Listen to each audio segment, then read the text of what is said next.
आपको एक ऐसे शख्स के बारे में बताने जा रहे हैं जो 30 सालों तक सिंगापुर के जंगल में रहा और अब जाकर वो सामान्य जिंदगी जी रहा है। आश्चर्य की बात यह है कि यह शख्स भले ही आज 79 साल का है, लेकिन उसकी उम्र इसकी ठीक आधी लगती है। सिंगापुर का नाम सुनते ही जहन में आलीशान आसमान छूती इमारतें आती हैं, मगर इन गगनचुंबी इमारतों के बीच एक शख्स ऐसा भी है जो शहर की हर सुविधा को छोड़कर घने जंगल को अपना घर बना चुका है। आज केबीसी न्यूज में हम आपको ओगो सेंग के बारे में बताते हैं, जिनकी उम्र भले ही 79 साल है, लेकिन दिखने में वो अपने से आधी उम्र वालों को टक्कर देते हैं। इस महीने की शुरुआत में ओगो सेंग के जंगल में रहने की खबर सिंगापुर में वायरल हुई। बहुत से लोग इसे जानकर हैरानी जता रहे थे, लेकिन कुछ लोगों ने सवाल किया कि उन्हें कोई मदद क्यों नहीं दी गई, और कुछ को ये हैरानी हुई कि कैसे सेंग पर बीते 30 सालों से किसी का ध्यान ही नहीं गया। हम आपको बताते हैं ये पूरी कहानी, जिसे जानना वाकई दिलचस्प है।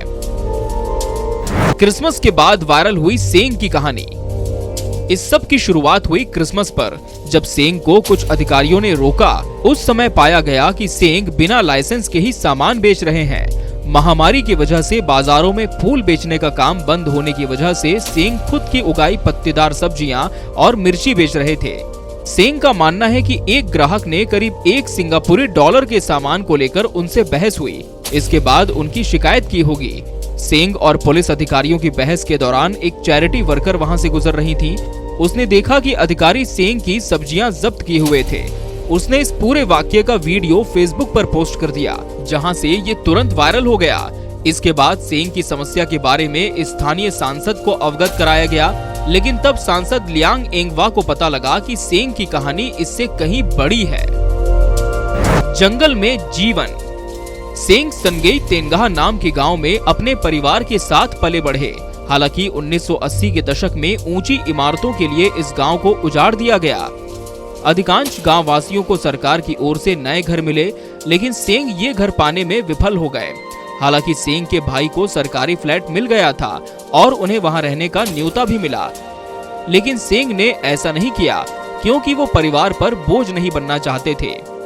इसलिए सेंग वापस अपने पुराने घर के पास एक जंगल में चले गए। यहाँ उन्होंने लकड़ी, बांस और तिरपाल से बने एक अस्थायी घर में रातें बितानी शुरू कर दी। उनके टेंट के ऊपर विशाल कटहल का पेड़ पर्याप्त छाया देता रहा, जो उन्हें सिंगापुर की प्रचंड गर्मी और उमस के बीच भी राहत देता था। सेंग कहते हैं कि अकेलापन उनके लिए कभी कोई समस्या नहीं रही। वो अपने बगीचे की देखभाल में ही खुद को व्यस्त रखते थे। उनके मुताबिक जंगल में उपजाऊ भूमि ने उनके इस अकेलेपन को आसान बनाया। सेंग का कहना है कि जंगल में रहने का सबसे बुरा पहलू यहाँ के चूहे होते हैं। ये चूहे किसी न किसी तरह से उनके तंबू में घुसकर कपड़े काट देते थे। सेंग ने मौका मिलने पर छोटी मोटी नौकरियां भी की। सिंगापुर में बेघर। कभी कभी सेंग अपने जमा किए पैसों से नाव के जरिए इंडोनेशिया के एक छोटे से द्वीप बाटम जाया करते थे। यहीं उनकी मुलाकात मैडम तसीज से हुई। दोनों की एक बेटी भी है। हर सप्ताह बाटम जाने के बावजूद सेंग हमेशा सिंगापुर में अपने जंगल के टेंट में वापस रहने को आते।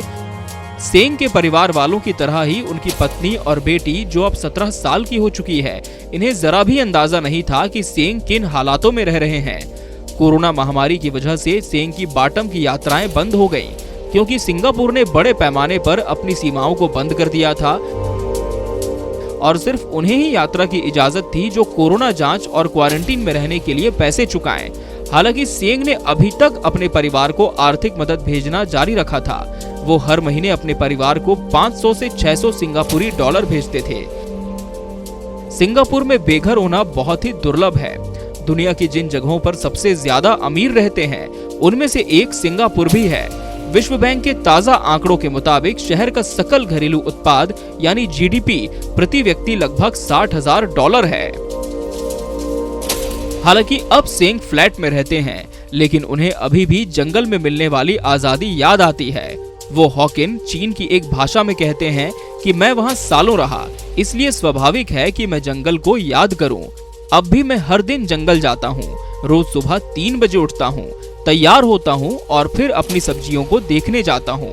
ये सब मैं अपने रोजमर्रा के काम शुरू करने से पहले ही कर लेता हूँ। Bureau report, KBC news.